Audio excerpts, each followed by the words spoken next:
Hi, sweetie pie. I have another book for you. Hey, Maisie, come join us. Okay. The book is called By Mouse and Frog by Deborah Friedman. I must say, this is very cute drawings.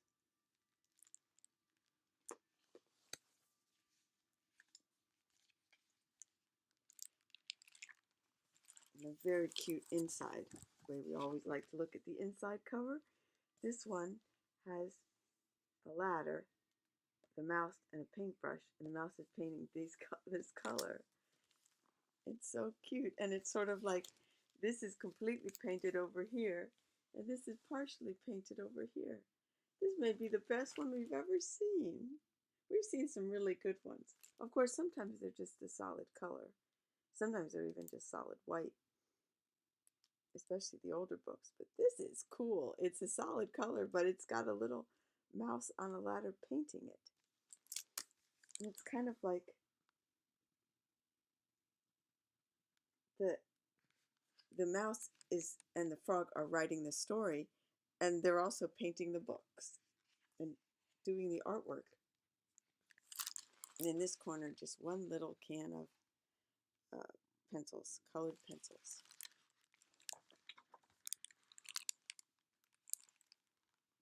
Can of paint. And Mouse is drawing the title of the book by Mouse and Frog.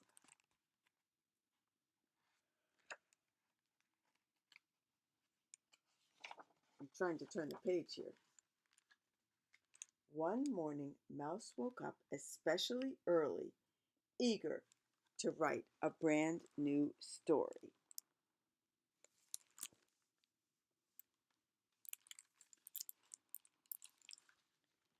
Once upon a time, Mouse began, in a quiet little home, Mouse woke up early and set the table. Now those are the first words that the mouse is writing. And he's drawing a table. And the words he's writing is once upon a time, in a quiet little home, Mouse woke up early and set the table. For Frog, said Frog. He's got a co-author. The co-author is his buddy Frog. And Frog has his own ideas about what the story's going to be. And this is Mouse's reaction. He's not exactly pleased. And who would be if you're doing a story? You want it to be your story. Frog, I am busy today, said Mouse. I'm writing a story. Once upon a time, Mouse woke up early and set the table. For Frog, repeated Frog. For tea, said Mouse. This is the little discussion here. There's the tea. But it looks like in the discussion, with these two guys being a bit rancorous in their discussion, the teapot tips over and the tea goes to the floor.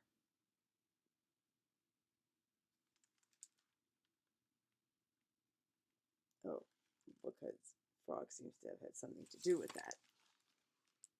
And cake, added Frog. Maybe, sighed Mouse.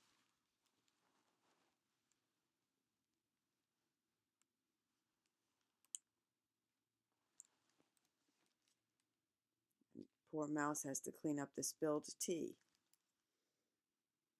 while that impish little frog is drawing a gigantic cake.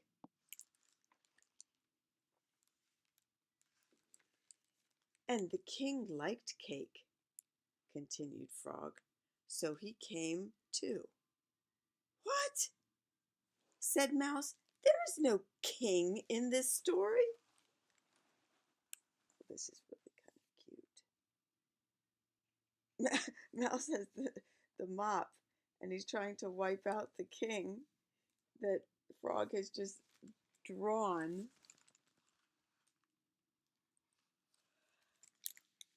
Excuse me for yawning.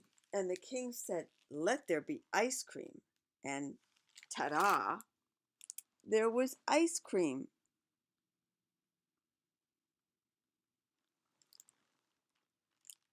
All 117 kinds he liked best. That's what Frog says. And Mouse says, "Not inside, it's too melty," said Mouse.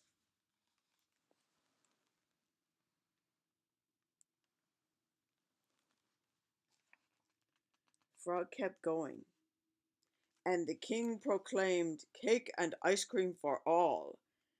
And so, from all across the kingdom, his loyal supporters smelled their most favorite good things to eat, and they flew right over. No, no, no, Mouse moaned. Mice don't roar, they might moan though. Where's the mouse?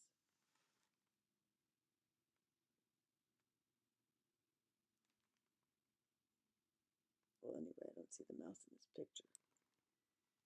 Yeah, he's over in this picture, down here. Oh dear, covering his eyes. Can't stand what he's seeing and hearing. The frog is going to town with more developments in this story. The ice cream is spilling, the cake is spilling. This is quite cute. No, no, no, Mouse moaned. And Frog took a deep breath. Some had 2 feet and some had 4, and some had a comb and a brush and a bowl full of chicken soup with noodles, not rice, and they cheered, "We are here, we are here, we are here. We have no end of stinky cheese." And they played bump, bump, and tumble, and the hey diddle diddle all fall down. Kaplunk, kaplank, do you like my hat? You monkeys, you, I do, I do. What would you do if your mother asked, "Are you my mother? Have a carrot." Then they just sat quietly, smelling ring around the rosies, patty cake, Frankenberry mush. But the sky is falling, no more blue. May I bring a friend? Can I drive the bus? I think I can, I think I can. And millions and billions and trillions flew over. Well, that little frog is getting a little carried away with his telling of the story.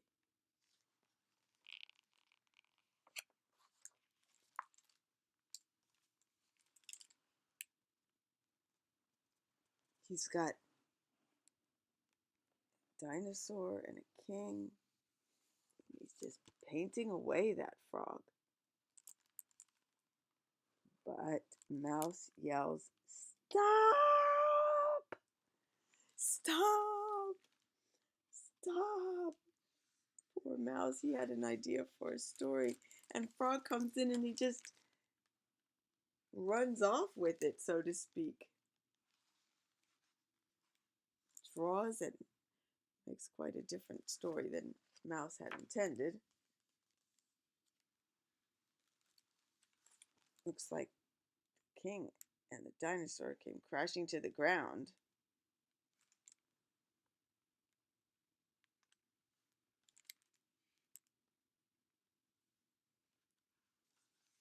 It's kind of cute the way also the paint has been knocked over.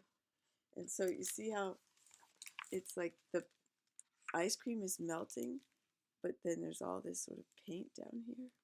It's very cool. The ice cream is paint, and the paint is painting the ice cream. And here's more of the color of the paint just down on the ground. And here's the little frog. This is very imaginative. "This story is a mess," cried Mouse.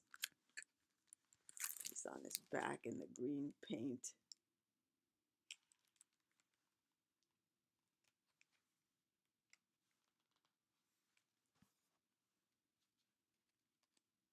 Turning the page. Mouse, "That was not nice." But said Mouse.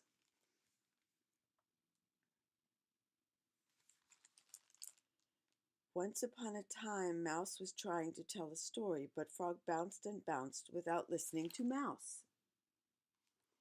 He quite has a point.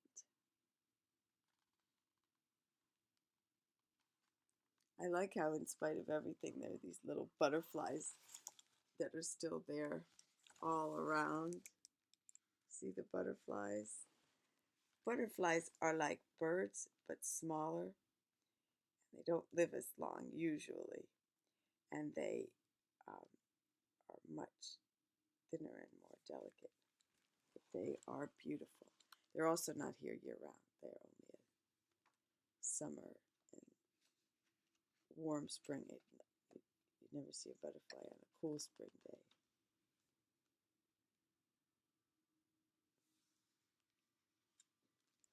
You think, how is Frog going to react to Mouse being so understandably upset?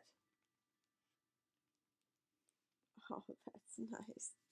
He takes his eraser and he's erasing all of his excited, wonderful drawings. It doesn't erase so well. They're a little bit smudgy.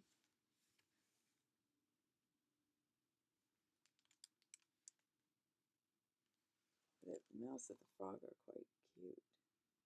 The drawings are wonderful in this book. I like it. So, Frog said, Mouse set the table for tea. Then what happened? That's nice of him. He's cleaning it up and he's asking his friend, what was going to happen next in your story? Then, said Mouse, Frog came over, and they had cupcakes and also played checkers.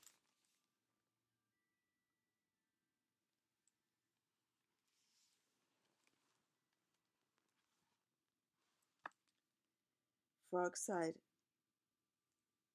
but Mouse didn't want any help.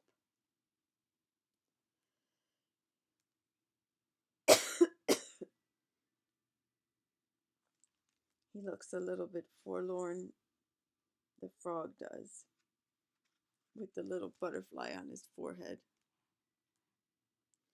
Sur son menton. Oh no, menton is chin. Forehead is front.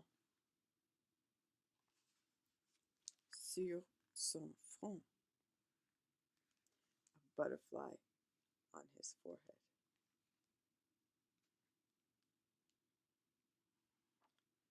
Frog?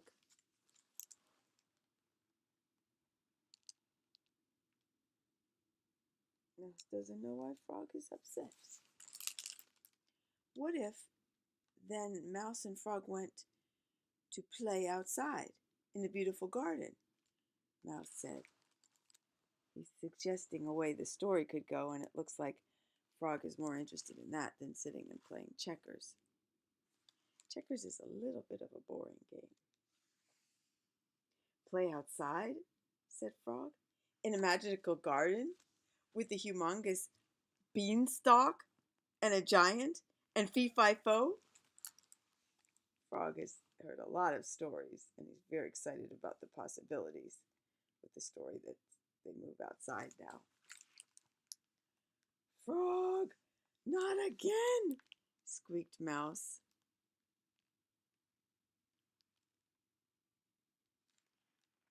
Oops, sorry, said Frog. It's all right, said Mouse, because this story is ours. It is? Said Frog. Yes. What if Frog and Mouse opened the door? I think he's about to draw a door. And there were infinity jillion butterflies, suggested Frog.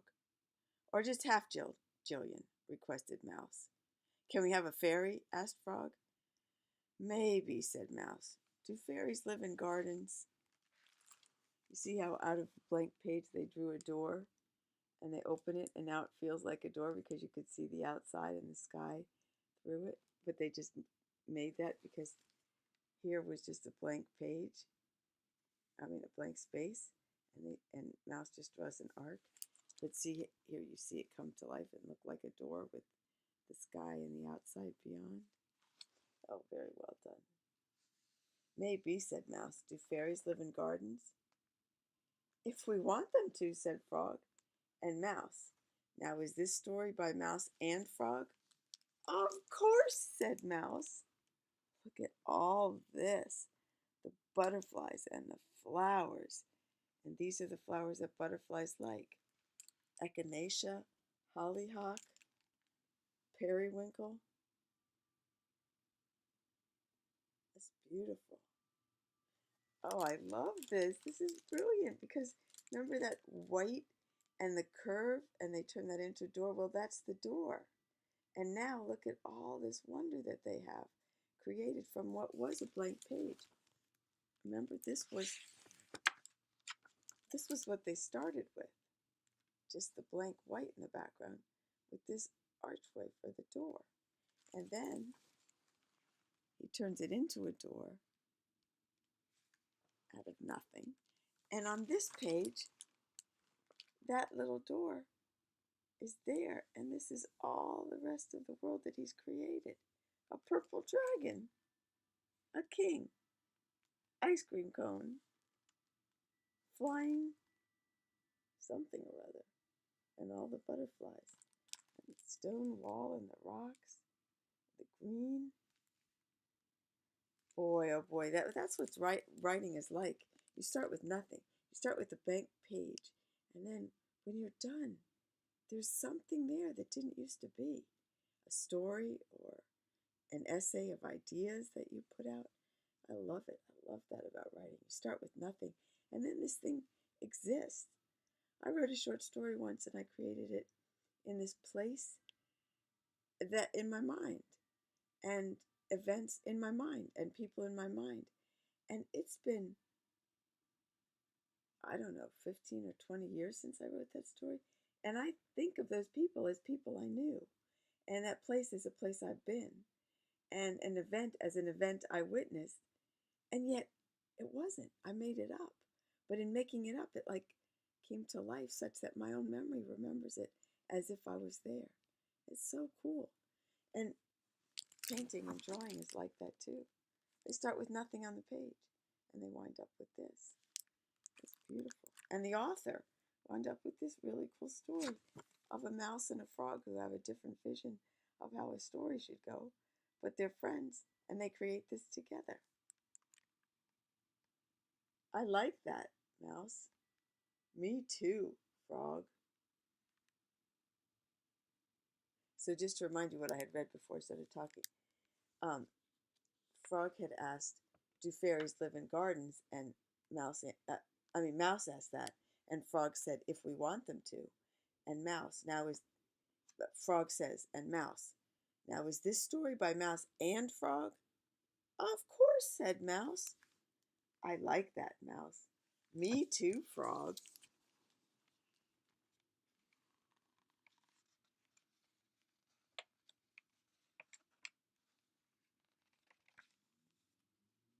That frog is a little rascal. He's standing on the little mouse's back. The end. And there's just a window with a butterfly. And then Frog said, "Who is Deborah Friedman?" And of course, she's the author of the book, the one that created Mouse and Frog. But Mouse and Frog created the story. This is very cute. And here's all of the details of a published book, the dedication and the publisher, the address, the date, and all of that. And little Mouse is up here. And he answers. Frog had asked who is Deborah Friedman, the actual author of this. And Mouse says, "I have no idea." And he writes down by Mouse and Frog. Here's the copyright. And he's writing that. This is very cute. I like this book, my man. By Mouse and Frog. By Deborah Friedman and Mouse and Frog. We had a mouse in the house yesterday, and it was alive, and I was able to save it and get it back outside. And we had two snakes. I got both of them outside and was able to save at least one of them. The other one wasn't moving a lot, but frequently that's what they do. And then when they're out and they've resituated, then they move. And I'm pretty sure that that one wasn't there later, which means it probably did that. So no frogs yesterday. I think it's still too cold for them, but not too cold for the snakes, partly because some little feline animals might be catching them. Oh gosh, that took a long time, 20 minutes. I'm so sorry, sweetie pie. I'll sign off now. I love you to bits. Have a great day, my man.